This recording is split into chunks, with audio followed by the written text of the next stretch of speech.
Pedimos que tú bendigas este tiempo, que nos dé fuerza, Señor, y que podamos compartir la palabra y que caiga en buena tierra, en corazones preparados, dispuestos y listos ya para recibir la instrucción, la palabra para hoy.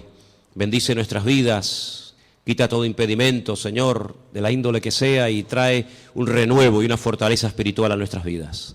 Te damos gracias por este tiempo de estudio de tu palabra, bendícelo y que sea tu Espíritu Santo el que nos ilumine y nos hable al corazón. En el nombre bendito de Jesús. Amén. Amén. Vamos a Daniel, capítulo 12, por favor. Daniel, capítulo 12. Vamos a leer los primeros versículos de este maravilloso libro.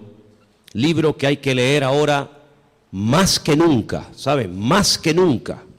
Hay que leer las profecías, las visiones que tuvo este hombre. Hay dos personas en el Antiguo Testamento que recibieron revelación sobre los últimos tiempos. Solamente dos. Muchos profetas recibieron revelación para su época o para tiempos cercanos a su época. Pero hay dos profetas que especialmente destacan, dos hombres que especialmente destacan por encima de los demás. Uno es el profeta Daniel. Dice la Biblia que muchas de las cosas que él recibió y muchas de las cosas que él dejó escritas en su libro, él no las entendía. Él por fe las escribía y ahí las dejaba, y el Señor le decía, esto es para el fin de los tiempos, para los últimos días. Y otro hombre que dice literalmente en Génesis 49:1, no lo vamos a leer, pero si lo quieren, recuérdenlo. Génesis 19:1, un hombre que antes de morir llama a todos sus hijos, me refiero al patriarca Jacob, y les dice, acercaos, que os voy a declarar lo que va a pasar en los últimos tiempos. Y esa palabra, los últimos tiempos, aparece también con las mismas palabras en el libro de Daniel. Curiosamente, en esa especie de despedida del patriarca Abraham de sus 12 hijos y también de sus nietos, Manasés y Efraín, no les dijo todo lo que probablemente él había recibido, sino que el Señor, como que a pesar de la revelación que este hombre tenía, no contó todo lo que él sabía. Pero en Daniel tenemos muchísima información acerca de estos tiempos en los cuales nos ha tocado vivir. Y a partir del versículo 1 vamos a comenzar a leer, y dice así la palabra del Señor. ¿Lo tienen, hermanos? Daniel 12:1. Realmente, para entender el capítulo 12 hay que comenzar a leer desde el 10. Son capítulos muy largos, muy profundos, y por cuestiones de tiempo no lo vamos a leer hoy. Pero yo les pediría a ustedes que hoy o a lo largo de esta semana lean tranquilamente los capítulos 10, 11 y 12 del libro de Daniel, para que veáis qué información tan tremenda el Señor nos está dando a través de este hombre. En aquel tiempo se levantará Miguel, el gran príncipe, que está de parte de los hijos de tu pueblo. Será tiempo de angustia, cual nunca fue desde que hubo gente hasta entonces. Pero en aquel tiempo será libertado tu pueblo y todos los que se hallen escritos en el libro. Muchos de los que duermen en el polvo de la tierra serán despertados, unos para vida eterna y otros para vergüenza y confusión perpetua. Los entendidos resplandecerán como el resplandor del firmamento, y los que enseñan la justicia a la multitud como las estrellas a perpetua eternidad. Pero tú, Daniel, cierra las palabras y sella el libro hasta el tiempo del fin. Muchos correrán de aquí para allá y la ciencia se aumentará. Y yo, Daniel, miré, y aquí otros dos que estaban en pie, el uno a este lado del río y el otro al otro lado del río. Y me dijo uno de los varones que estaba vestido de lino, que estaba sobre las aguas del río, ¿cuándo será el fin de estas maravillas? Y oí al varón vestido de lino que estaba sobre las aguas del río, el cual alzó su diestra y su siniestra al cielo, y juró por el que vive por los siglos, que será por tiempo, tiempos y la mitad de un tiempo. Y cuando se acabe la dispersión del poder del pueblo santo, todas estas cosas serán cumplidas. Y yo oí, mas no entendí. Y dije, Señor mío, ¿cuál será el fin de estas cosas? Él respondió, anda, Daniel, pues estas palabras están cerradas y selladas hasta el tiempo del fin. Muchos serán limpios y emblanquecidos y purificados. Los impíos procederán impíamente, y ninguno de los impíos entenderá, pero los entendidos comprenderán. Y desde el tiempo que se ha quitado el continuo sacrificio hasta la abominación desoladora, habrá 1290 días. Bienaventurado el que espere y llegue a 1335 días. Y tú irás hasta el fin y reposarás y te levantarás para recibir tu heredad al fin de los días. ¿Cuántos dicen amén? No es un libro fácil, ¿saben? Es un libro que además hay partes, no todo. Estos capítulos no, gracias a Dios, pero hay otros capítulos que están escritos en arameo. Y aunque se escriben las letras igual, las palabras significan cosas diferentes. Por lo tanto, esos capítulos, yo particularmente en arameo sí los puedo leer, pero no los entiendo porque no hablo arameo. Pero estos capítulos 10, 11 y 12 están escritos en hebreo y son muy interesantes porque hay expresiones, hay hebraísmos, hay palabras que tienen una profundidad, un sentido mucho más profundo que lo que a priori se puede entender, se puede ver, ¿no? ¿Por dónde empezamos? Bueno, hermanos, solamente decirles algo. ¿Os dais cuenta cómo está el mundo? En cuestión de días, en cuestión de semanas, el panorama mundial ha cambiado completamente. Profecías que hacían cientos, por no decir miles de años, que han estado ahí como dormidas, están surgiendo las circunstancias, se están dando las situaciones para que así, en un abrir y cerrar de ojos, en cualquier momento, puede iniciar una situación de tal magnitud que ya no hay marcha atrás. De hecho, yo me atrevería a decir esta tarde que estamos en este momento en una situación en la que ya no hay marcha atrás. Naciones que antaño se pelearon, ahora se han unido porque tienen un enemigo en común, y los medios de comunicación ayudan y al mismo tiempo no ayudan. Ayudan porque te dan información del movimiento de tropas, de soldados, situaciones de países, lugares donde hay guerras, muertes, etcétera.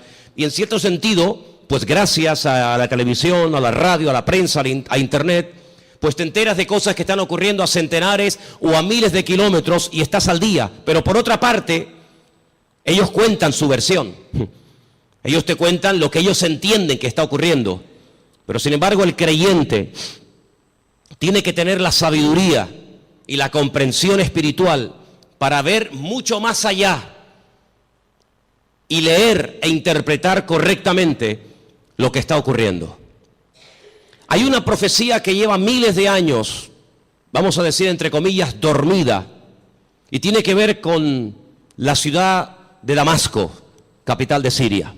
Dos profetas, el profeta Isaías y el profeta Jeremías, profetizaron con muchísimo tiempo de antelación que esta capital sería atacada y quedaría prácticamente en ruinas. Y no quedaría prácticamente recuerdo de ella. No vamos a leer todos los versículos que tengo porque si les digo la verdad, tengo tanto material sobre todo esto que podríamos estar aquí una semana entera sin salir, se lo puedo asegurar. Pero para los que estén tomando nota, y como además esto queda grabado, después ustedes pueden ir a su casa y volver a escuchar el mensaje, Isaías 17:1, Jeremías 49:23, en esa porción está la profecía que va dirigida específicamente a la ciudad de Damasco. La destrucción de esta ciudad, una de las ciudades más antiguas del mundo, junto con, por ejemplo, Jericó y también con la ciudad de Jerusalén y otras. De toda la vida se ha creído que en algún momento Israel atacaría Damasco y la destruiría. De hecho, ha estado en varias ocasiones a punto de destruir Damasco, pero no ha sido así. Son los mismos sirios, peleándose unos contra otros, todos contra todos, los que están destruyendo un país que antaño fue un lugar donde miles y miles de cristianos vivían. Un lugar donde dice la Biblia que el apóstol Pablo se dirigía para perseguir a los cristianos, porque aquello era un reducto, un lugar donde los cristianos se refugiaban. Y dice que mientras iba camino hacia Damasco, la Escritura dice que el Señor le salió en el camino y se le reveló como el camino, la verdad y la vida, como el Mesías. Y fue camino a Damasco que el apóstol Pablo llegó a conocer el Evangelio y al verdadero Mesías. Y fue en la ciudad de Damasco donde fue bautizado. Y fue en la ciudad de Damasco donde lo visitó un hermano, un discípulo llamado Ananías, que dice que oró por él y se le cayeron como escamas de los ojos y pudo entender. Y allí recibe una palabra que marcó su vida. Allí recibe una palabra profética y le dice: mira, el Señor se te ha aparecido en el camino, se te ha revelado, te está liberando. Yo en estos días he estado hablando acerca de varios tipos de ataduras, ataduras espirituales, ataduras físicas, ataduras mentales. El Señor dice: yo te he desatado, yo te rompo toda ligadura de prejuicios, de cultura, de religión, de rechazo a otras naciones, y te libero de tu pueblo y te envío lejos a los gentiles, para que le abras los ojos y para que entiendan lo que tú ya has entendido. Pero también le profetiza los sufrimientos y las torturas y el camino arduo por donde tendrá que pasar hasta llegar a la meta, hasta llegar a la presencia del Señor, ¿verdad? Y estamos viendo cómo en Siria ya sinceramente todas las cifras se quedan cortas, porque ¿quién realmente sabe cuánta gente ha muerto, cuántos están muriendo, cuántos van a terminar de morir en el país de Siria, un país que está en el norte de Israel, que lo separa, digamos, esa frontera natural llamada los Altos del Golán, esa especie de balcón donde allí se encuentra el famoso Monte Hermón, ¿verdad?, del cual habla el Salmo 133, ¿verdad? Mirad cuán bueno y cuán delicioso es los hermanos juntos en armonía, y ahí habla de ese hermoso monte. Bueno, pues en ese país están peleando, como dije, todos contra todos. Ahora, para entender un poco lo que está ocurriendo, hay una serie de palabras que prácticamente a diario se escuchan en la televisión y muchas veces la gente no sabe de lo que se está hablando. El mundo del Islam está dividido fundamentalmente en dos grandes fracciones. Hay algunos grupitos de los cuales no vamos a hablar, pero el mundo del Islam está dividido en dos grandes partes. Casi con más de un 80% están los suníes y con un 13% están los chiíes. Y de esto oímos hablar mucho a diario, ¿verdad? Los suníes, los chiíes. Y aunque hay países donde están todos juntos, pero hay después otros países que son mayoría suníes o mayoría chiíes. Por ejemplo, los países donde son mayoría los suníes, con más del 80%, es Arabia Saudita, donde se encuentra la Meca, Kuwait, los Emiratos Árabes, Jordania, Egipto, Pakistán, Afganistán, Yemen y otros más. Los países con mayoría chií, Irán, Persia, como lo llama la Biblia a la cabeza, parte de Irán, Líbano. Decir Siria, pues es un poco complicado, porque en Siria están ahí todos contra todos, Azerbaiyán, Bahrein. Cada uno de estos grupos, todos creen en el profeta Mahoma, todos leen el mismo libro, el Corán, pero hay grandes diferencias entre unos y otros. Daré algunas pinceladas para que nos situemos y sepamos de lo que estamos hablando y por qué se matan y por qué se odian tanto los suníes y los chiíes. En cada uno de estos bandos, por decirlo de alguna manera, o de estas fracciones, hay diferentes grupos armados que pelean contra los otros. Por ejemplo, el grupo terrorista más famoso de los chiíes es, sin lugar a dudas, Hezbollah, que son los que están ahí en el norte, en los Altos del Golán, y que en algunas ocasiones han atacado a Israel, e Israel también les ha atacado. Así que Hezbollah es un grupo mayoritariamente chií que está financiado por Irán. Pero luego en el otro bando, en la parte de los suníes, tenemos al famoso grupo Al-Qaeda, responsables de las famosas Torres Gemelas, tenemos a los talibanes, tenemos al famoso Estado Islámico, ISIS, a los hermanos musulmanes que ganaron y después fueron derrocados en Egipto, y tenemos al grupo Hamas. Hamas significa violencia y es el grupo que en este momento está liberando la franja de Gaza, allí al sur de Israel. ¿Por qué se llevan tan mal los chiíes y los suníes? A la muerte del profeta Mahoma, su yerno, que a la vez era su primo, llamado Alí, fue el que ocupó el lugar del profeta Mahoma. Sin embargo, en el grupo de los suníes, su suegro, que fue el que recopiló todas las cosas acerca del Corán, que era de la misma tribu que Mahoma, Abu Bakr, era el que tomó el liderazgo del Islam. La palabra suníe viene de la palabra árabe suma, que significa código de conducta. Ellos creen en los ulemas, que son los doctores, los teólogos del Corán, y son los únicos que pueden, digamos, interpretar lo que dice el Corán, los textos del Corán. Por otro lado, los chiíes tienen a los famosos ayatolás, y ellos lo que hacen es que unen la política y la religión, y hay ahí una lucha, porque los suníes dicen que entre Alá y el hombre no puede haber ningún tipo de intermediarios, no se puede adorar a nadie más que a Alá, ¿sí? Pero sin embargo los chiíes, aunque también adoran a Alá y creen en el Corán, y van a la Meca en peregrinación. De hecho, sabéis, la última peregrinación ha sido, como todos los años, catastrófica. Han muerto casi 800 chiíes, la mayoría de ellos procedentes de Irán y de otros países chiitas. Pues ellos además en sus mezquitas tienen fotografías de sus mártires, entre comillas, de sus santos, y en cierto sentido como casi que los veneran. Así que estos dos bandos están enfrentados los unos contra los otros. Y allí en Siria, por ejemplo, están peleando los chiíes contra los suníes contra los chiíes. Unos son apoyados por unos países, otros son apoyados por otros países. Pero curiosamente nada de lo que ocurre en el mundo ocurre por casualidad. Todo tiene una razón de ser. Los hombres no pueden ir de un lugar a otro si Dios no lo permite. Las naciones no pueden dejar sus territorios y abarcar o conquistar otros territorios si Dios no lo permite. Todos los cambios que está habiendo en la geografía, en la política, en la economía, no es producto de la casualidad ni de la locura de cuatro locos, sino que todo esto es el movimiento que Dios permite que se lleve a cabo para el cumplimiento de las profecías, tanto de Daniel como de Ezequiel y otros grandes varones de Dios, que pronosticaron con cientos y con miles de años de antelación todo lo que iba a ocurrir.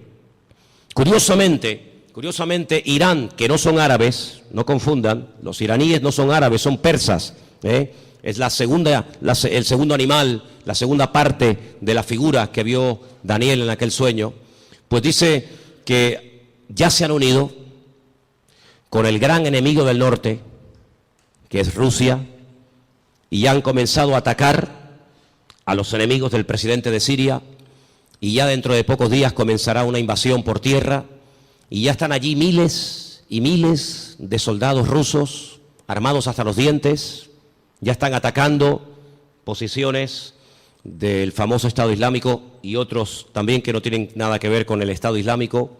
Y mira tú por dónde dos países, uno tremendamente religioso como es Irán, y uno tremendamente ateo, como supuestamente se cree que son los rusos, pues resulta que se han unido porque dice que van a ayudar, fíjate qué bondadosos y qué maravilla, van a ayudar a un país que está lejos de sus fronteras, pero que tienen que ir a echarle una mano porque si no va a ser destruido. Solamente hay 5 ciudades de Siria que en este momento están bajo el dominio del presidente Bashar, el resto del país está prácticamente destruido o tomado por otras fracciones. Y mira tú por dónde. La semana pasada la costa de Siria y la costa de Israel se llenaba de portaaviones chinos, armados hasta los dientes con armas nucleares, con misiles, con bombas, misiles de largo y de corto alcance, capaces de recorrer centenares y miles de kilómetros.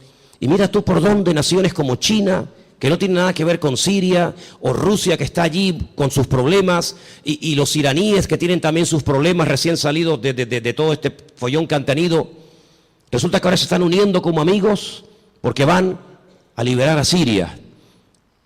Y nos vamos a quedar con esta información.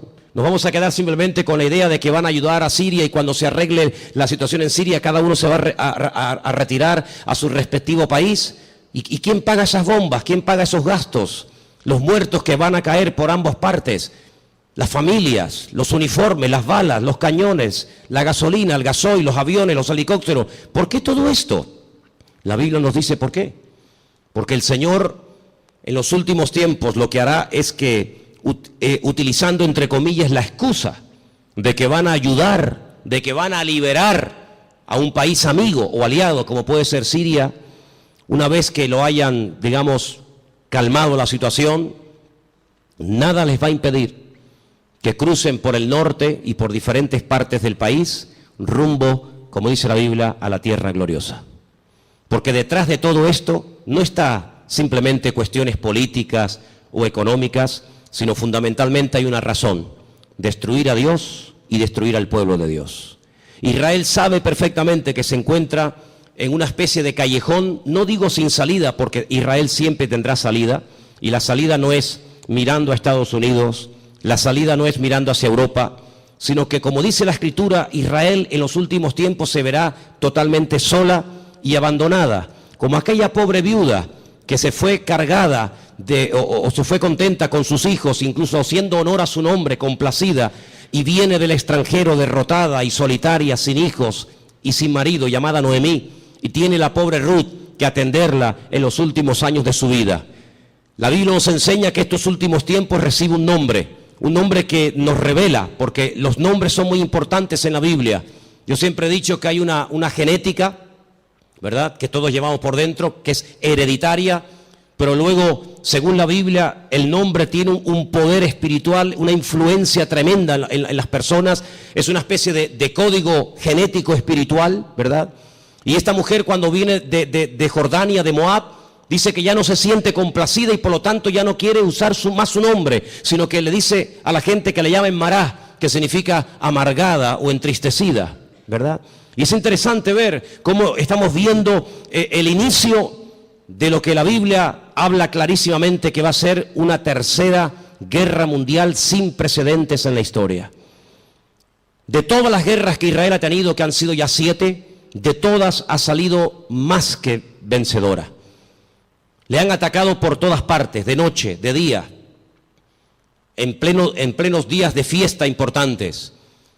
Por todas partes, de todas y cada una de las guerras que Israel ha tenido hasta el día de hoy, de todas ha salido victorioso. De esta guerra que está a punto de producirse en cuestión de días, semanas o meses, la única forma de salir con vida es que venga el Mesías en persona y les ayude. Esta guerra es una guerra que jamás se ha visto. Hemos leído en esta tarde en el capítulo 12 de Daniel que hay una especie de protección sobrenatural tipificada o representada en un soldado espiritual, en un arcángel llamado Miguel, que aparece en varias ocasiones en distintas partes de la Biblia. Solamente hay 2 ángeles en la Biblia, solamente 2 ángeles en la Biblia, que la Biblia nos revela su nombre, Gabriel y Miguel. La Escritura dice que Josué, antes de entrar a tomar posesión de la tierra, vio a un varón, y la descripción que nos da el libro de Josué se asemeja mucho a la descripción que nos da Daniel en el capítulo 12, y nos da a entender de que este arcángel tremendamente poderoso llamado Mijael, que significa quien como Dios, Mijael, pues es una protección espiritual que Dios le ha asignado a este pueblo.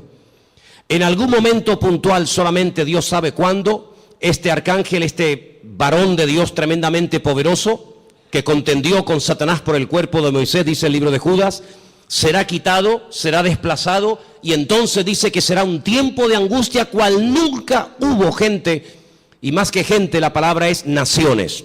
Desde que hay naciones sobre la faz de la tierra, dice la Biblia que nunca el hombre habrá visto una guerra de tal magnitud, con tanta cantidad de soldados, de armamento y de tropas como esta última. Vamos a leer dentro de unos momentos algunos textos de la Biblia, pero es impresionante los datos que la Biblia te da antes de que comience la guerra. Aún no ha comenzado, aún no existía el siglo XX, evidente, o el siglo XXI, cuando todo esto se escribió, y los profetas, por revelación del Señor, recibieron los datos concretos y específicos sobre esta guerra. Por ejemplo, nos dice que llegarán a intervenir más de 200 millones de soldados. Jamás ha habido ninguna guerra con tantos millones de soldados. 200 millones de soldados. Esta guerra se describe de una forma tremenda, con unos detalles que te quedas con la boca abierta en 3 capítulos de la Biblia.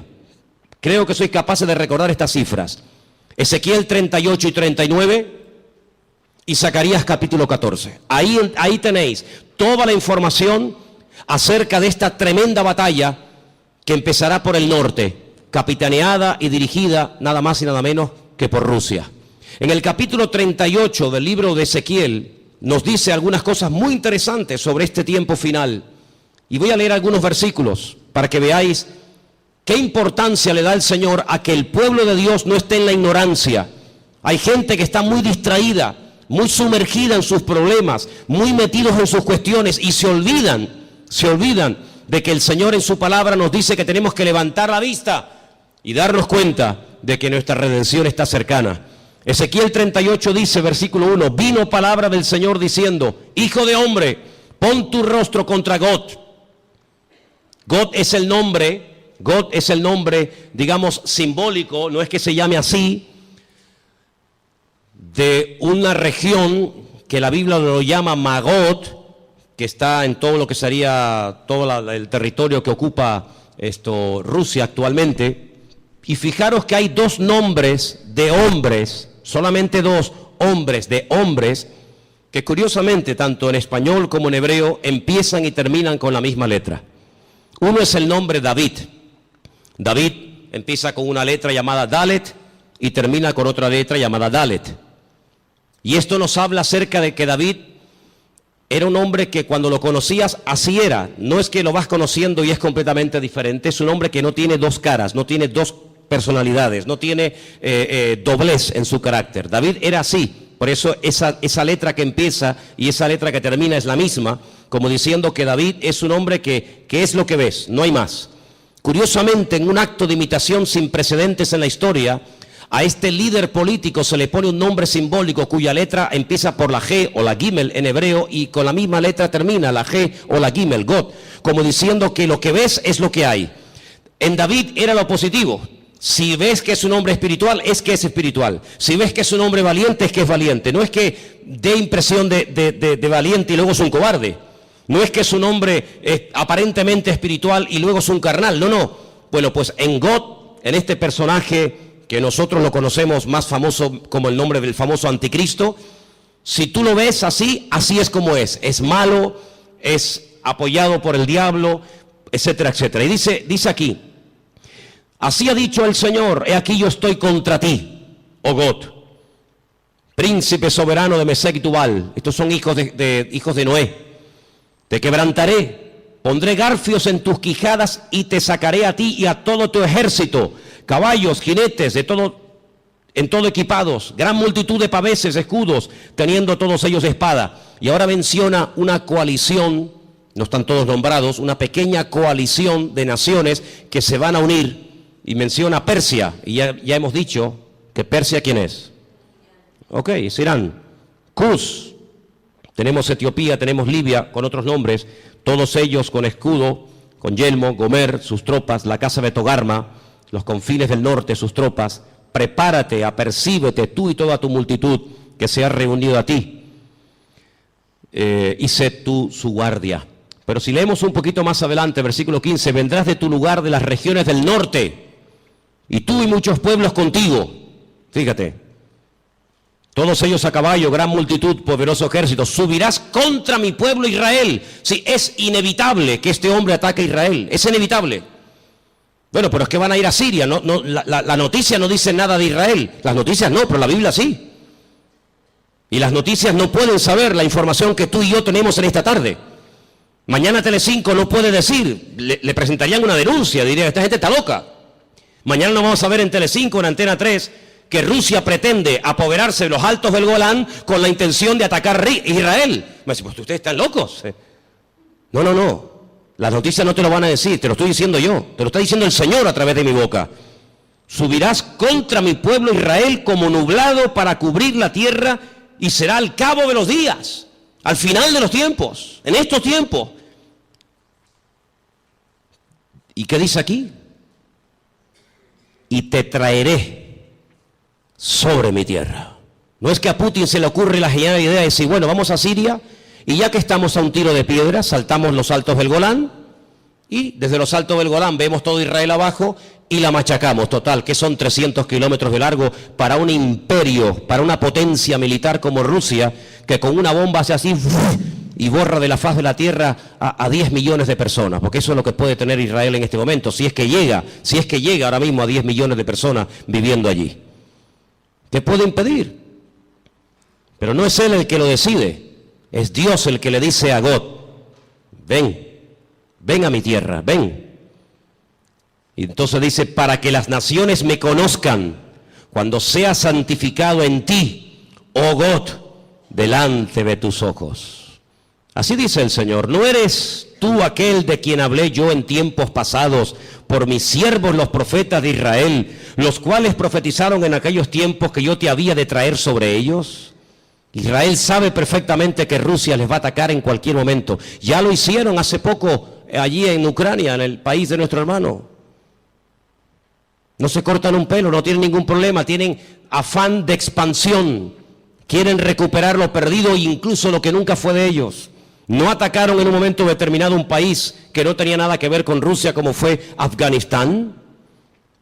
La Biblia profetiza que Rusia va a atacar en los últimos tiempos a Israel.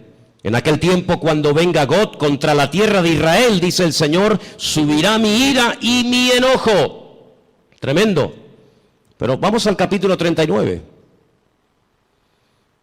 He aquí yo estoy contra ti, oh God, príncipe soberano de Mesed y Tubal.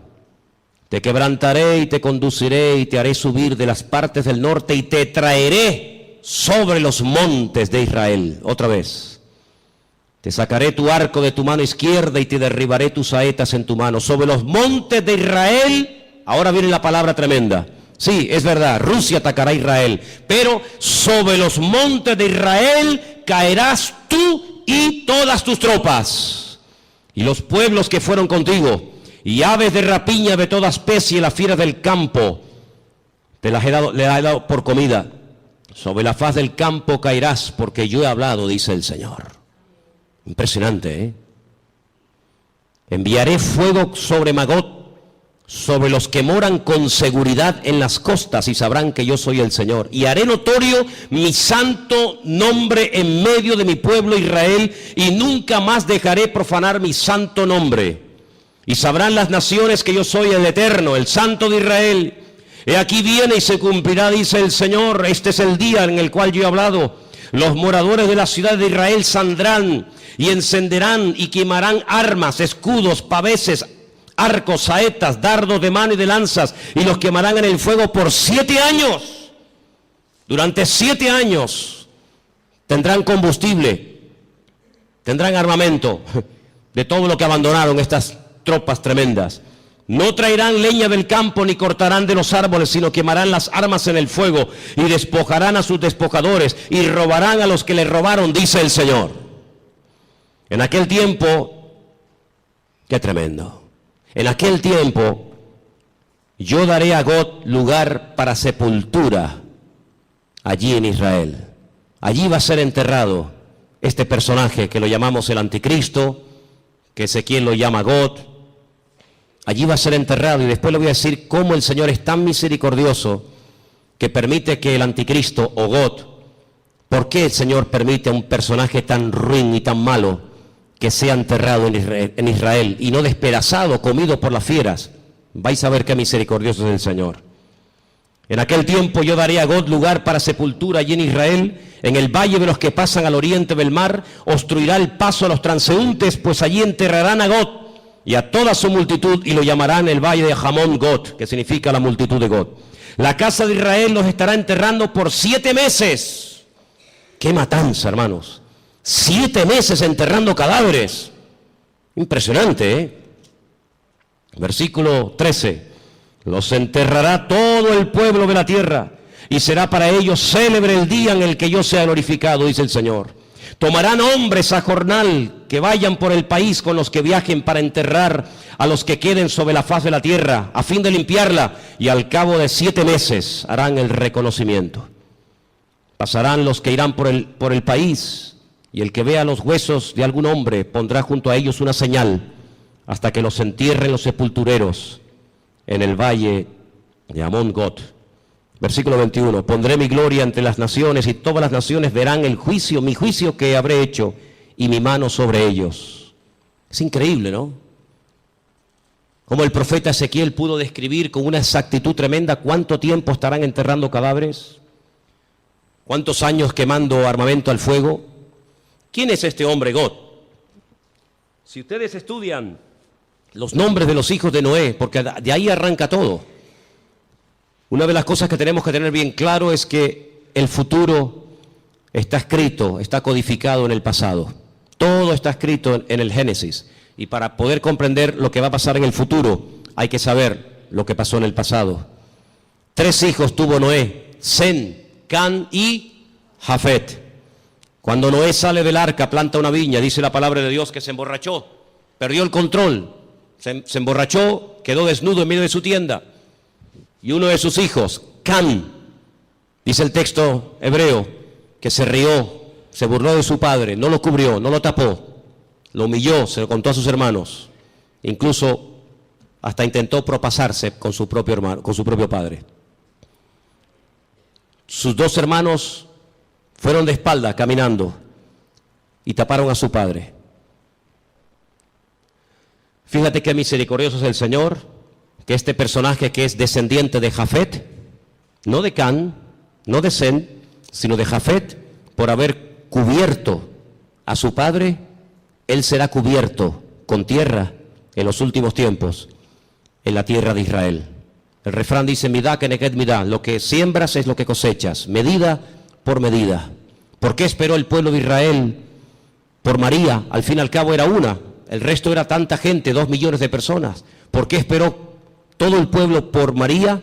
Porque María, cuando Moisés era pequeño, esperó a ver cuál era el futuro de su hermano Moisés, y no se fue hasta que la hija del faraón lo adoptó y se lo llevó al palacio. Y por ese acto de esperar, de preocuparse por el futuro de su hermanito, que en aquel tiempo era un bebé de 3 mesitos, por ese acto de misericordia y de amor y de interés, años más tarde, el pueblo la espera a ella. Y siempre es así.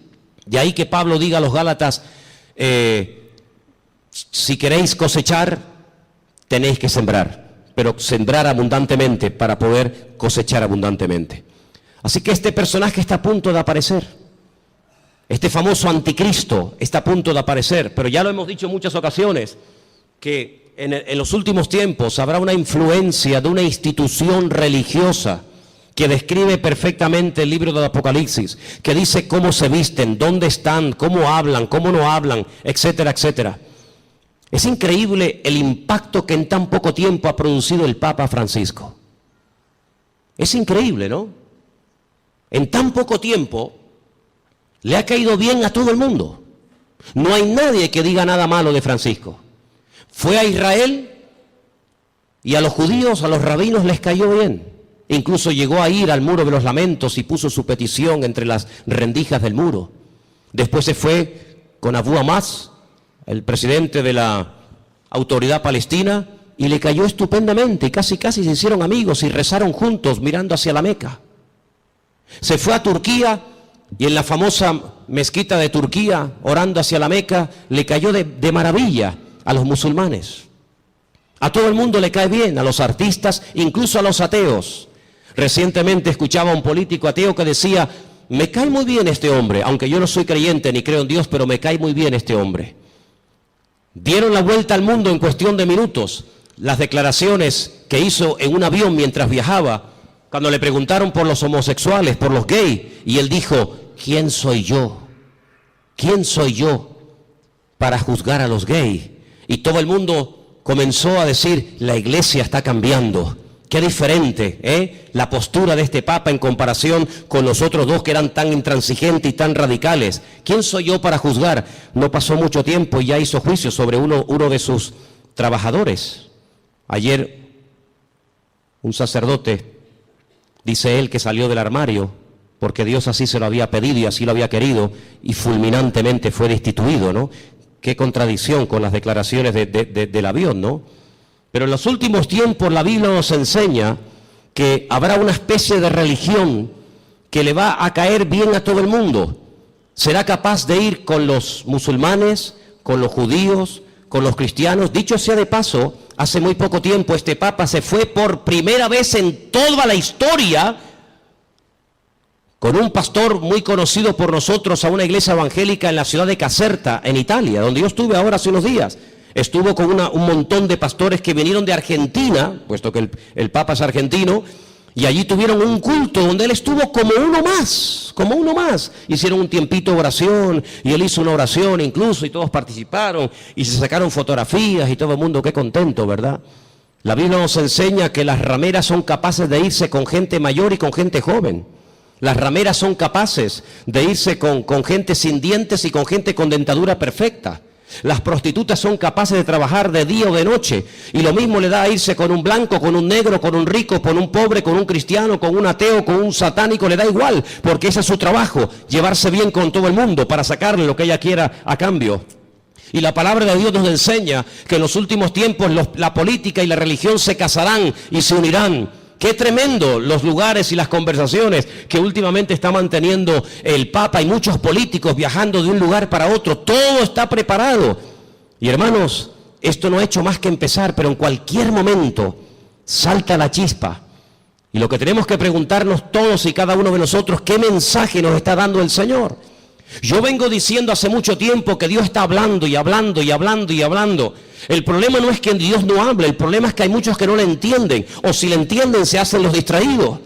Dije hace unas semanas atrás que Dios no solamente habla a través de la palabra, claro, lo sabemos. El que lee la Biblia está leyendo la palabra de Dios, el SMS de Dios, el WhatsApp de Dios, y sabe perfectamente lo que Dios quiere y lo que Dios no quiere. Pero ¿y los que no leen la Biblia? El que no le interesa o no quiere, o dice él que no entiende la Biblia, pues Dios también le está hablando a toda la humanidad. Quiero que vengan conmigo a Génesis 1, capítulo 14, para que os des cuenta algo tremendo que el Señor dijo en un principio. Allí está, en el Génesis 1, 14.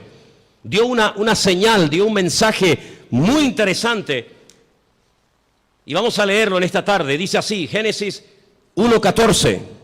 ¿Lo tienen, hermanos? Tengo esta página de la Biblia prácticamente destrozada, entonces espero leerla bien porque la tengo toda pegada. Creo que dice algo así como: y dijo Dios, haya lumbreras en la expansión de los cielos para separar el día de la noche y sirvan de señales para las estaciones. Ahora ya no tengo ese trocito que dice. Para días y años. Ok, ahí está.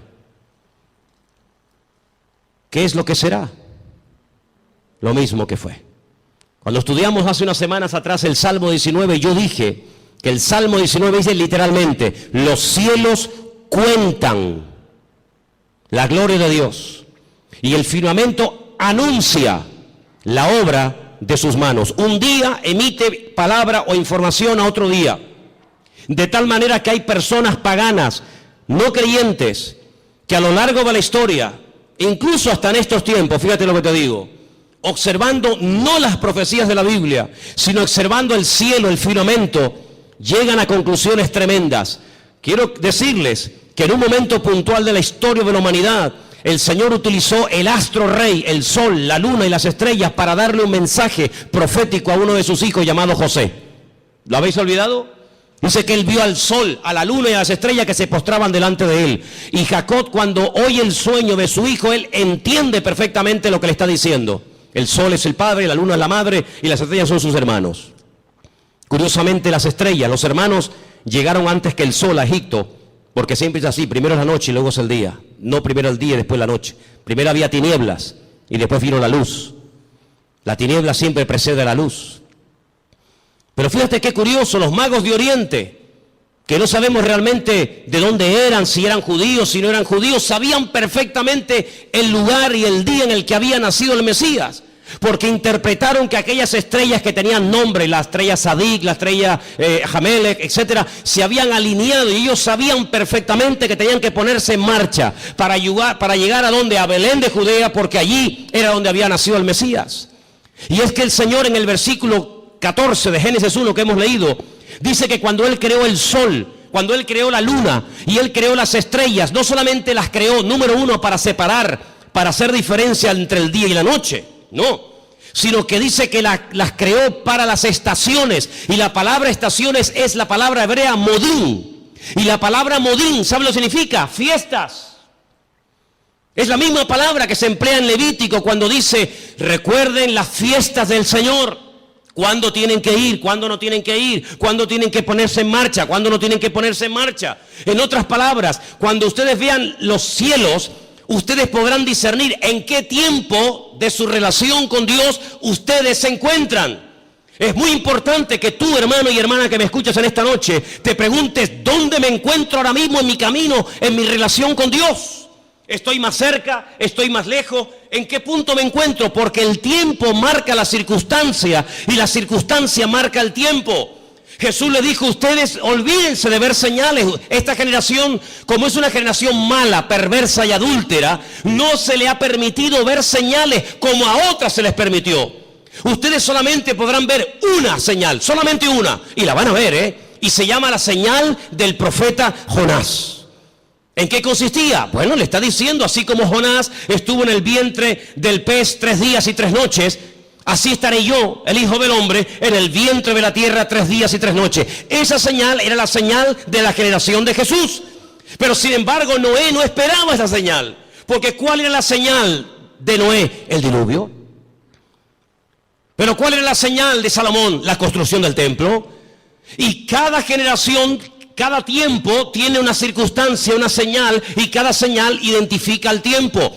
Por eso podemos saber ahora mismo en qué tiempo, en qué lugar, en qué punto del camino yo me encuentro en mi relación con Dios por lo que estoy viendo. Porque repito, la señal, la circunstancia política, social, económica, espiritual, etcétera, etcétera, marca el tiempo en el que yo estoy viviendo. Yo no puedo ver, no puedo orar para ver el nacimiento del Mesías porque Él ya nació, no es la señal de mi tiempo. Yo no puedo esperar, aunque ore, ayune 40 días, tome autoridad y reprenda y declare. Yo no puedo ver al profeta Jonás siendo vomitado en una playa para ir a predicar a los ninivitas. No, porque no es la señal de mi tiempo. Pero ¿cuáles son las señales de nuestro tiempo? Pues algunas de las que les estoy diciendo esta noche. Como Rusia, Persia, las naciones árabes, Europa y el mundo entero le darán la espalda a Israel. Y ustedes dicen, pero ¿cómo es posible que todos? Es que no hay ni uno. No hay ni uno que apoye a Israel. Dice, bueno, los americanos, ya no es como antes. Ya no es como antes. Israel se verá más sola que la una. Y solamente podrá mirar en una sola dirección, hacia arriba. Al Señor tu Dios adorarás y a Él solo servirás. Era como la señal profética en el arca de Noé. El arca de Noé no eran balcones como estos cruceros hermosos que abres la ventana de tu habitación y sales a una terraza. No, el arca de Noé no tenía ventana, no tenía ojo de buey, tenía una sola ventana arriba. No podían mirar a derecha, izquierda, delante o detrás, no. El arca de Noé no tenía timón, porque no había que dirigirla a ninguna parte, Dios la dirigía. Y si querías mirar a algo, a una dirección, si era de día o de noche, arriba, nada más que arriba. Y eso es lo que el Señor quiere que nosotros hagamos, que solamente mires arriba. ¿Y quién está arriba? El Señor Dios Todopoderoso, nuestro Señor, Rey de Reyes y Señor de Señores, no solamente a Él. Y por eso, amados hermanos, esta es la señal de nuestro tiempo. ¿Qué pinta Rusia en Siria? ¿Qué pinta Irán? Que el objetivo no es Siria. Que el objetivo no es llegar y controlar a ISIS y fulminarlo, que no, que si hubieran querido fulminar a esto, ya lo hubieran hecho hace mucho tiempo. Si Rusia, si Estados Unidos quisiera arreglar el problema de Siria, de los yihadistas, ya lo hubieran hecho, no hay problema en eso. No lanzó una bomba Estados Unidos sobre una ciudad japonesa llamada Hiroshima y se cargó a más de 500.000 de personas así, y no lanzó otra sobre Nagasaki, y en cuestión de segundos hizo, la borró de la faz de la tierra. Que el problema no está en que no se pueda contra ellos, sí se puede contra ellos. El tema es que cada pieza tiene que encajar en el puzzle del Señor. Y el Señor ha puesto a esta gente allí. Una cosa increíble que un musulmán dinamite una mezquita o ataque a otro musulmán, es una cosa increíble. Que le prenda fuego a un cuerpo de un hermano musulmán es una cosa inconcebible dentro del Islam, porque el Islam no es eso. Pero con esa excusa, las potencias se están uniendo, pero no se dan cuenta de que es el Señor el que les está diciendo, vengan, vengan. Y al final dice que el Señor los llevará a un gran valle, y quiero leer y terminar con esto porque les digo, tengo material para estar aquí un año, pero en Zacarías capítulo 14, y después la última porción la leeremos en Joel, es el Señor el que le dice a las naciones, vengan que yo les voy a juzgar en el valle de la decisión, valle de Josafat. Zacarías capítulo 14, ¿lo tienen, hermanos? ¿Sí? Dice así la palabra del Señor. He aquí el día del Señor. Viene y en medio de ti serán repartidos los despojos. Porque yo reuniré a todas las naciones para combatir contra Jerusalén. Es el Señor el que permite que vayan a hacer guerra contra Jerusalén. No es una mente loca o sádica o fanática. Es el Señor. La ciudad será tomada, las casas serán saqueadas y violadas las mujeres. La mitad de la ciudad irá en cautiverio, mas el resto del pueblo no será cortado de la ciudad.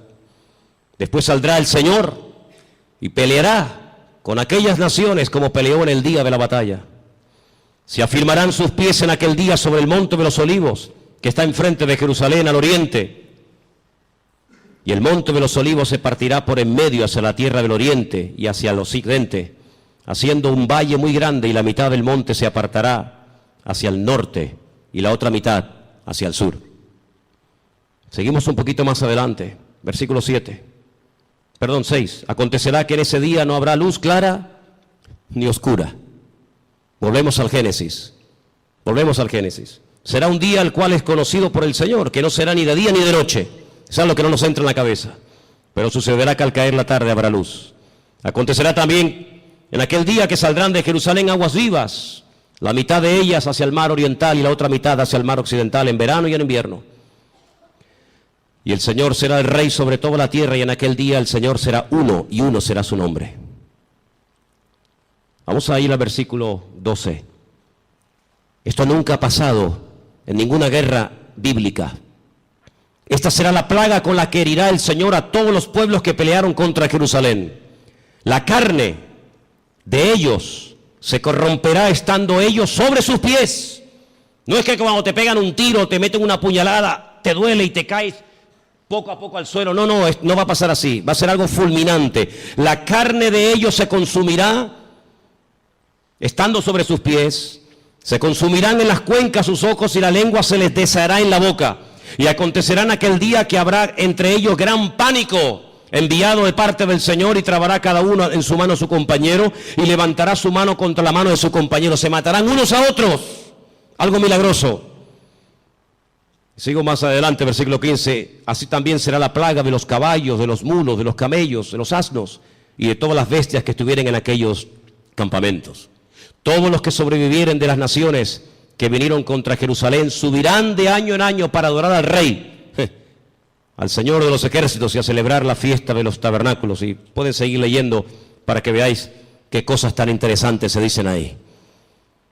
Aquí predice la Biblia que las armas químicas, bacteriológicas y nucleares se van a usar, hermanos. No te quepa la menor duda. Estando de pie, se desmigajan, desaparecen como si fueran polvo, como si fueran ceniza. Así describe el profeta Zacarías la muerte de la gente en esta batalla, en el valle de Josafat, valle de Megido. Napoleón, cuando llegó a Israel, visitó el valle de Josafat o el valle de Megido y dijo: este valle está preparado para librar una gran batalla. Y efectivamente en ese lugar dice el Señor que es como una olla, como un lagar. El Señor entrará allí en juicio con todas las naciones, 200 millones de soldados, tierra, mar, aire, por todas partes, árabes, europeos, de todas las partes del mundo, peleando por conquistar Israel, por arrasar de la faz de la tierra a este pueblo, por conquistar Jerusalén y por decir: hemos ganado, hemos vencido, hemos humillado al Dios de Jacob, al Dios de Isaac y al Dios de Abraham. ¿Qué les parece? Ya no es una guerra contra hermanos, ya no es una guerra con una familia, ya no es una guerra contra otro país, ya es una guerra contra el mismísimo Dios. Cargarse a Dios, borrar a Dios de la faz de la tierra. Pero hay una señal que está apareciendo en los últimos tiempos, y te la dejo ahí para que medites en ella. Y dice la Biblia literalmente lo siguiente: el sol se convertirá en tinieblas y la luna en sangre antes de que venga el gran día y espantoso del Señor. Qué curioso, ¿no? Hasta Dios hablando a través de los eclipses, a través de las famosas lunas de sangre, que curiosamente tanto el año pasado, 2014, como este año 2015, siempre han aparecido coincidiendo o con Pesaj, la Pascua, o con la fiesta de los tabernáculos. Qué curioso, el año pasado y este año otra vez volvió a aparecer una cuarta luna roja en el día de Pesaj o de Pascua, y recientemente, hace unos días, en la fiesta de los tabernáculos. Dios hablando, porque un día emite palabra, otro día, los cielos cuentan la gloria del Señor. Lo que puedo decir con todo esto es que nos queda poco tiempo. La humanidad va a entrar en un callejón sin salida, pero dice la Biblia que tenemos que velar, tenemos que orar, buscar del Señor más que nunca, no perder el tiempo. No dejes que el enemigo te robe la paz, ni dentro de tu casa ni fuera de tu casa. No dejes que el enemigo arrebate la bendición que tanto le costó al Señor ganar en la cruz por ti y por mí. Así que en esta tarde es tiempo de acercarnos al Señor, es tiempo de decirle: Señor, recompón mi vida, restaura. Hay voces por aquí, voces por allá, el mundo se está cayendo a pedazos, la ciencia aumentará, la gente corre de un lado para otro, gente de oriente a occidente, de aquí para allá. Pero todo esto es la señal de que pronto te corre de un lado para otro, gente de oriente a occidente, de aquí para allá. Pero todo esto es la señal de que pronto viene el Señor a buscar a su pueblo. ¿Cuántos dicen amén? Cierra tus ojos, hermano. Cierra tus ojos. Lee tranquilamente hoy en casa Ezequiel 38, Ezequiel 39, el libro de Joel, las cartas de Pablo, el libro de Apocalipsis, el libro de Daniel, y te vas a dar cuenta de que el Señor está hablando por todas partes, para que despertemos del sueño, para que nos demos cuenta de que el tiempo se acorta y que no hay tiempo que perder. Señor, en esta tarde nos vamos a acercar ahora a tu mesa con acción de gracias. Queremos participar con gratitud, reconociendo tu soberanía, reconociendo tu autoridad. Nos ponemos bajo tu cobertura, Señor. Nos ponemos, Señor, en tus manos. Pedimos que bendigas este pan, este vino, símbolos de tu muerte, de tu victoria, de tu resurrección, de tu venida. Y que en esta tarde lo hagamos, como dice la palabra del Señor, dignamente, valorando cada cosa que tú has hecho por nosotros, Padre. Bendice este tiempo y que podamos salir esta tarde de este lugar renovados, bendecidos y fortalecidos. Abre nuestros ojos para que podamos ver todo lo que está ocurriendo